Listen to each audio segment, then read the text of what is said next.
Monsieur Ramos, bonjour. Oui, Carlos. Merci. Carlos, alors on Oui. s'appellera Carlos. Eh ben Fabien, enchanté. Fabien. On est en direct de l'OpenNG de Biarritz, donc merci d'avoir répondu à mon invitation. Voilà, je trouvais important de faire une petite vidéo sur le rôle d'arbitre international et superviseur. C'est quelque chose qu'on n'entend pas forcément beaucoup parler. Dans un premier temps, c'est revenir très rapidement sur votre carrière d'arbitre international. Vous avez fait un certain nombre de finales de Grand Chelem, je crois Wimbledon pour être sûr. Oui. Voilà. Aussi, Est-ce qu'il y a un sentiment de nostalgie après cette ancienne carrière, ou est-ce que c'est tout aussi sympa d'être superviseur? C'est quoi votre approche là-dessus? Ok. Plusieurs questions voilà. dans votre question, donc je vais essayer de pas perdre le fil. Je commence par la dernière. Donc non, pas de nostalgie. Je pense que je suis quelqu'un qui croit beaucoup à vivre le présent. Donc j'ai été arbitre de chaise au plus haut niveau pendant très longtemps. J'ai arrêté cette partie de l'arbitrage il y a 2 ans. Donc pour moi c'était une autre vie dans l'arbitrage. Donc aujourd'hui j'en garde un très bon souvenir, mais pas de nostalgie. Je me consacre en termes d'arbitrage à fond à mon nouveau rôle que je l'avais déjà avant, mais avant je faisais 4/5e d'arbitre en tant qu'arbitre de chaise et 1/5e en tant que juge-arbitre superviseur. Aujourd'hui je fais que juge-arbitre, donc je me consacre, tout ce que je fais dans l'arbitrage aujourd'hui c'est du juge-arbitrage et superviseur, et donc j'essaye d'être le meilleur possible dans ce rôle, et je prends beaucoup de plaisir aussi. J'apprends, j'ai un rapport avec les événements, avec les joueuses, avec la presse, qui est différent de celui que j'avais quand j'étais arbitre de chaise. Avec le tournoi aussi, la direction du tournoi. Donc là, pour venir au rôle du juge-arbitre, du superviseur sur un tournoi comme ici, donc on a un travail qui est fait en amont du tournoi avec la direction du tournoi, le directeur du tournoi, pour préparer beaucoup de choses, pour préparer une programmation prévisionnelle des matchs par exemple, pour savoir de combien de cours on a besoin, de quelle heure à quelle heure.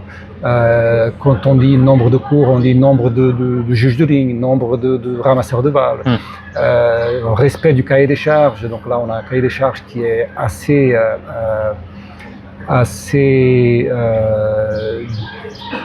quel est le mot, strict. Strict, ouais. Cahier des charges, c'est au niveau des tournois ITF, WTT, c'est la plus haute catégorie. Ouais, c'est la plus haute catégorie qu'on a à l'ITF, donc les tournois féminins. Donc c'est des tournois qui ont un cahier des charges qui s'adapte à ce niveau de joueuse. Et donc moi je suis là aussi pour être garant du respect de ce cahier des charges, tout en travaillant de main en main avec le tournoi. Et donc toute cette préparation, on regarde bien sûr le rapport de l'année précédente, qu'est-ce qui a bien marché, quelles sont les choses à améliorer. Donc je fais ce travail en amont du tournoi, et après pendant le tournoi, tout ce qui est déjà les tableaux, donc faire les tableaux du tournoi, donc les sélections des joueuses, les tirages au sort bien sûr, la programmation des matchs chaque jour, l'encadrement de l'équipe d'arbitrage avec ici on a un chef des arbitres, donc on travaille ensemble pour encadrer toute l'équipe d'arbitrage et les juges de ligne et les arbitres de chaise, et après tout ce qui est question de demande des joueuses en termes de programmation des matchs, tout ce qui est aussi sur le court. Donc c'est un rôle, quand j'étais arbitre de chaise, donc mon rôle était sur le terrain pendant les matchs. Aujourd'hui, mon rôle est uniquement en dehors du terrain, et je viens sur le terrain si jamais il y a un litige par rapport à un règlement, ou un point de règlement. Et donc là, je peux intervenir pour trancher entre la décision que l'arbitre de chaise a prise et après la demande de la joueuse qui qui n'est pas d'accord et moi je tranche. Ok. Voilà. Un vrai rôle de chef d'orchestre en fait. Oui. J'ai même vu, vous avez pu intervenir sur Diana qui avait par exemple des problèmes de saignement de nez. Oui. Bah, vous accompagnez le kiné ou le médecin sur là le terrain. Aussi, oui, bien vu. Ouais. Là aussi, Là. Bon. La plupart du temps, quand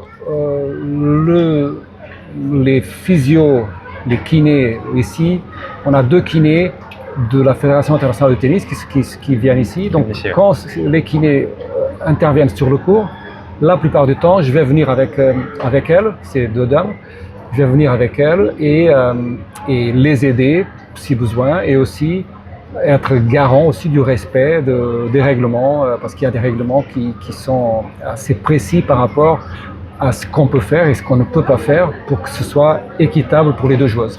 Finalement, vous êtes passé d'un rôle de manager, on va dire, pendant un match, où vous avez tous les arbitres de chaise, de ligne, etc., à un rôle de manager sur l'ensemble d'un tournoi, quoi. C'est la responsabilité, elle n'est pas plus difficile, parce que c'est vraiment un rôle différent, comme vous venez de l'expliquer. C'est pas plus difficile en termes de... Enfin, est-ce que la pression est la même entre un arbitre de chaise et un rôle sur l'ensemble d'un tournoi? Non, la pression est complètement différente.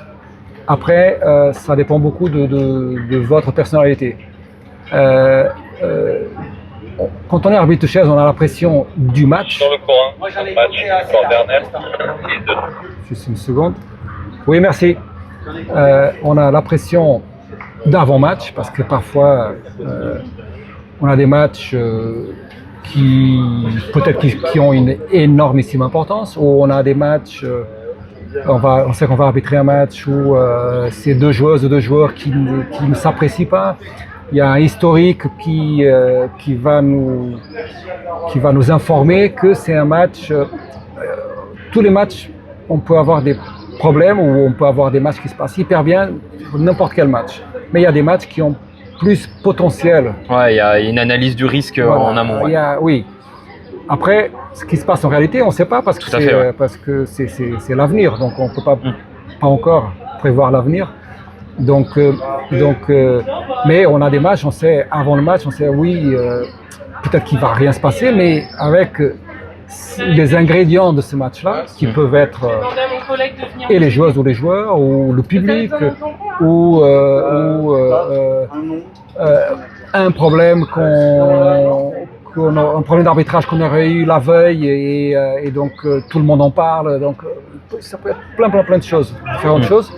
Donc on va avoir cette pression d'avant-match quand on est arbitre de chaise, et après la pression de la gestion des matchs qui peuvent devenir très faciles ou très difficiles, et où il y a des situations tout peut arriver pendant un match de tennis, et l'arbitre de chaise est un peu comme sur la corde raide tout le temps. Donc, et la différence entre un match qui se passe hyper bien et un match qui se passe hyper mal, elle est très fine, très fine. Et la grosse différence par rapport au juge arbitre, c'est que la plupart du temps, le juge arbitre n'a pas besoin de prendre de décisions immédiates. Immédiat, tout à fait. Très souvent, on peut avoir un doute et regarder le règlement, ça m'arrive très souvent.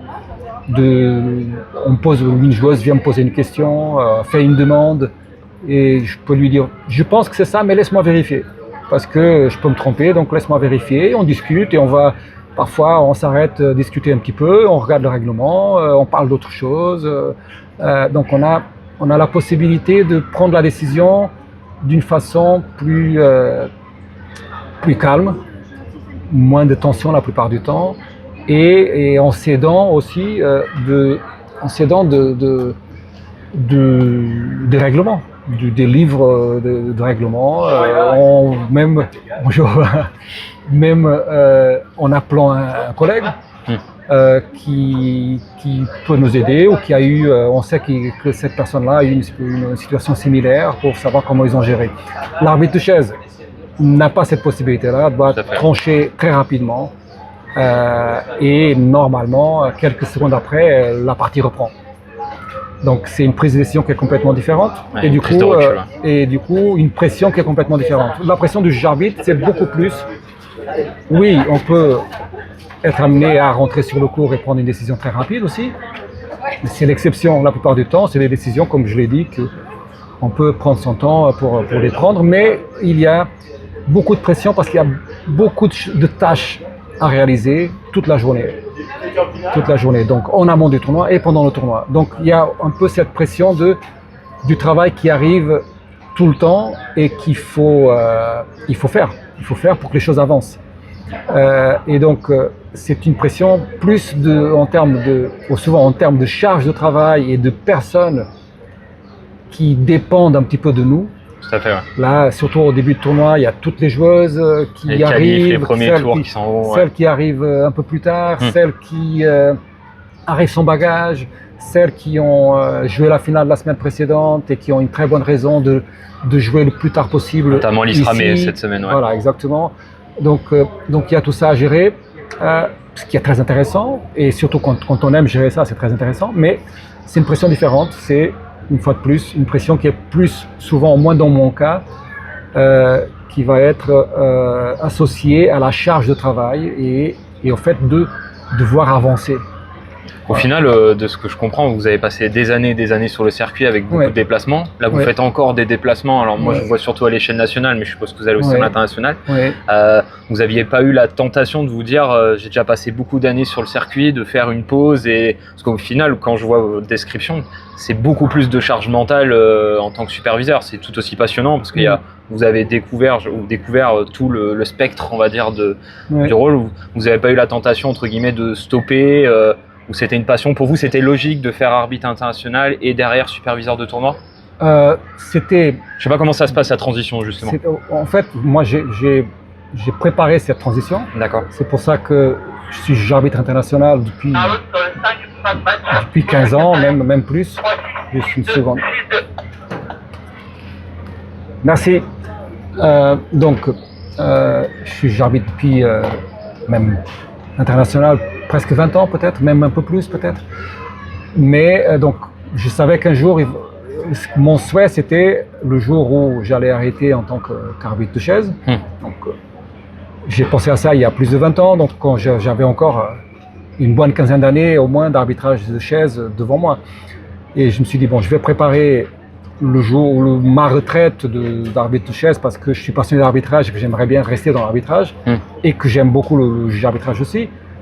Donc je l'ai préparé, cette transition.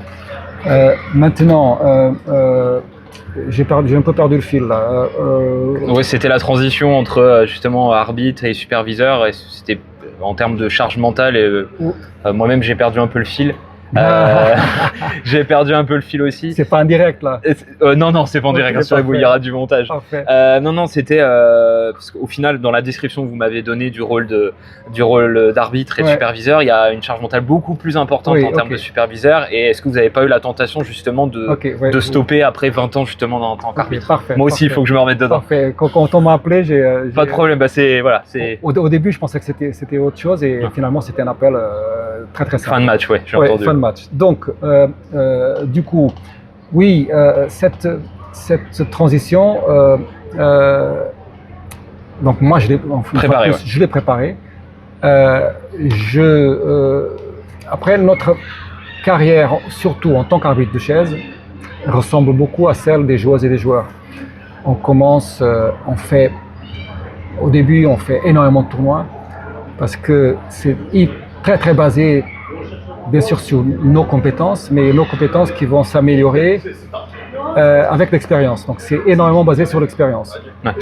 Donc le but c'est d'acquérir énormément d'expérience et de voir si on est bon ou on n'est pas bon. Les joueuses et les joueurs c'est pareil.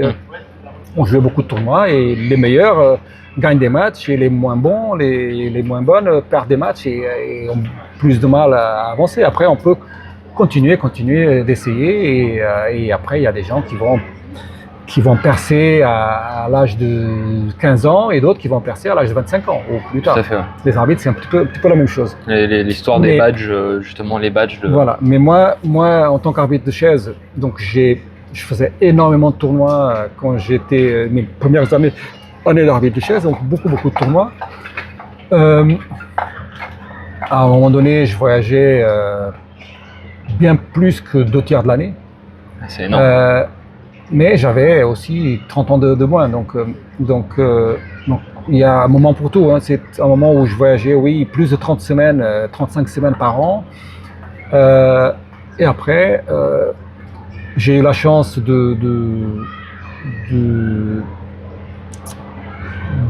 d'être apprécié en tant qu'arbitre de chaise et arriver à un niveau où j'ai pu faire de grands tournois pendant très longtemps. J'ai fait les grands chelems par exemple. J'ai fait, je sais pas, 115 grands chelems peut-être. 115, 30, les passionnés, 115. 30 Roland Garros consécutifs, 30 Wimbledon consécutifs et presque pareil pour c'est incroyable, l'US Open et l'Open d'Australie. Et donc, ça, quand on devient plus compétent et plus reconnu dans ce qu'on fait, on a aussi, comme les joueuses et les joueurs aussi, besoin de gérer un peu son temps et les semaines qu'on travaille. Pas trop travailler, donc travailler assez pour être bon et continuer à être bon, mais pas trop non plus. Donc gérer ça. Et donc ça m'a permis de commencer à faire moins de tournois, des tournois d'un niveau plus élevé. Et en 2004, j'ai été embauché par la Fédération internationale de tennis et les tournois du Grand Chelem. Donc j'ai travaillé pendant 17 ans, je travaillais dans un groupe d'arbitres de chaises qui me permettait aussi de, une fois de plus, faire les grands tournois, pas que les grands tournois, mais aussi les grands tournois. Surtout les grands chelems, les Coupes Davis, à l'époque c'était la Fed Cup, c'est devenu la Billie Jean King Cup. Tout à fait. Certes, quelques tournois ATP, quelques tournois WTA aussi, quelques tournois ITF. Mais je faisais moins de semaines qu'au début où j'en faisais 30, 35 par an. Donc moins de semaines. À cause de mon statut, je pouvais me permettre de moins travailler parce que j'étais plus payé par semaine, mieux payé. Et donc, j'ai géré comme ça. Donc, j'ai fait moins de semaines. En tant que juge-arbitre, aujourd'hui, je suis juge-arbitre, j'ai 54 ans, donc je suis dans une phase de ma vie qui est complètement différente. Et j'ai fait le choix de faire quelques semaines de juge-arbitrage, mais aussi de voyager beaucoup moins et de entre guillemets plus profiter de la vie et de mes autres passions. Je suis passionné de tennis à la base et aussi d'arbitrage bien sûr, mais j'ai d'autres passions dont le vélo. Donc ça fait 4 ans que je suis passionné de vélo de route. D'accord. Je fais beaucoup de vélo de route, ouais. Je fais beaucoup de sport, pas que du vélo de route. Prenez un peu plus de temps pour vous, c'est normal. Je prends beaucoup plus de temps pour vivre une vie en dehors du tennis, tout en gardant l'arbitrage et le juge-arbitrage qui me permet aussi de faire moins de semaines tout en pouvant garder le niveau que je souhaite en tant que juge-arbitre. Si j'étais encore arbitre de chaise, et surtout parce que je voulais être juge-arbitre aussi, j'aurais été obligé de faire beaucoup plus de semaines. Ouais. Et pour être arbitre de chaise, avec mes qualités et défauts en tant qu'arbitre de chaise, j'avais besoin de faire beaucoup de semaines pour garder le niveau que je voulais garder. Donc du coup, aujourd'hui, ça me permet de faire moins de semaines et de faire donc, que du juge-arbitrage et de passer un excellent moment quand je fais du juge-arbitrage. Je terminerai sur 2 petites questions parce que votre temps est très pris. Est-ce que vous avez encore des rêves, Carlos, dans le tennis? Est-ce qu'il y a encore quelque chose que vous aimeriez réaliser? Vous avez, comme vous dites, 115 grands chelems, etc. Est-ce que vous avez encore un rêve dans le tennis? Je sais pas, être superviseur, je vais peut-être dire une petite superviseur sur un grand chelem, ce qui n'est peut-être pas été encore le cas. Voilà, est-ce que vous avez un rêve là-dessus? Et la dernière question, c'est qu'est-ce que vous conseilleriez à un jeune passionné de tennis qui voudrait se lancer dans l'arbitrage? Ce serait quoi vos premiers conseils? Des rêves oui et non. Franchement, j'y pense pas. Quand j'étais arbitre de chaise, pareil, comme j'ai dit tout à l'heure, je n'avais pas 54 ans, hein, donc j'ai commencé donc je suis allé sur les premiers grands chelems, sur les premiers gros tournois en tant qu'arbitre de chaise, même en tant que juge de ligne. Donc quand j'ai vu que j'avais certaines qualités en tant qu'arbitre de chaise, donc mes rêves ont évolué. Tout à fait. Donc la première fois que j'ai mis les pieds à Roland Garros, c'était pour ma formation d'arbitre international. Donc c'était pas pendant Roland Garros, donc j'étais dans l'enceinte de Roland Garros et donc il y avait pratiquement personne, il n'y avait que le staff de la FFT. Et c'était dans les années, dans les débuts des années 90. Donc, on avait beaucoup moins de monde dans le stade et ça a été incroyable de voir ce stade de Roland-Garros. J'aurais jamais rêvé que j'allais faire 30 éditions du tournoi en arbitre de chaise et que j'allais même... J'ai arbitré des finales là-bas et surtout j'ai passé des moments exceptionnels là-bas. Donc mon rêve, quand je me suis dit, bon, tu as quand même certaines qualités et ça se passe plutôt bien pour toi, le rêve ultime, c'était d'arbitrer une finale en simple d'un grand chelem. Donc j'ai eu la chance de faire ça et après j'en ai eu d'autres. Mais je pense que pour moi personnellement, j'ai beaucoup plus rêvé de choses comme ça en tant qu'arbitre de chaise qu'en tant que juge arbitre. D'accord. Peut-être que ça va venir, mais aujourd'hui, non. Aujourd'hui, ce que je veux vraiment, c'est être performant quand je suis sur les tournois. Je fais surtout des tournois en tant que juge arbitre, des tournois ITF. Oui. Ici, comme on a dit, c'est le plus haut niveau des tournois ITF WTT. Je fais aussi des féminins, des 60, des 40, à Nantes notamment l'année dernière, voilà, des masculins 15, des 25. Là, il y a 2 semaines, j'ai fait un 25 en Grèce. Donc mon but, c'est d'être vraiment le plus performant possible et je sais que j'ai encore pas mal de marge d'amélioration. Donc mon but, c'est de devenir le meilleur possible en tant que juge arbitre, mais j'ai pas de rêve de faire un événement, au moins pas encore. Peut-être parce que j'en ai eu pas mal de rêves en tant qu'arbitre de chaise et que je les ai réalisés. Réalisés, ouais. Non, bah, c'est bien. J'ai eu la chance de faire beaucoup de choses très très sympas et c'était pas que des grandes finales, mais faire partie de certains événements. Par exemple, faire partie, être arbitre sur 7 Jeux Olympiques, par exemple. Et j'ai eu la chance de faire la finale simple messieurs à Londres, à Wimbledon. Donc, c'est des choses assez extraordinaires. Ça